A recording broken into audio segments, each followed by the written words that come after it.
So, tuloy lang natin yung yung mga society na pwedeng tumingin pwedeng mag-certify na PWD ang isang tao o ang isang Filipino citizen. So, most na na-research natin is nasa QC, nasa Makati.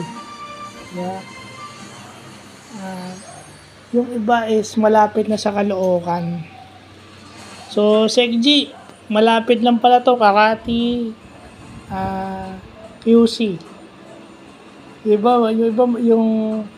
Yung sa neurologist, malapit na yung sa kasama na dun yung pediatric neurology. Magkatabi na sila based dun sa Google Maps. So, yung mga ganyan.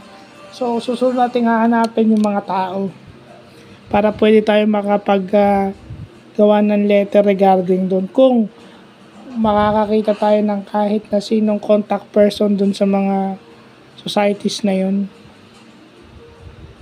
para ma-recommenda tayo dito sa mga doktor. Kung may member silang doktor dito na malapit around Las Piñas, Imus, and around Cavite area, mas maganda.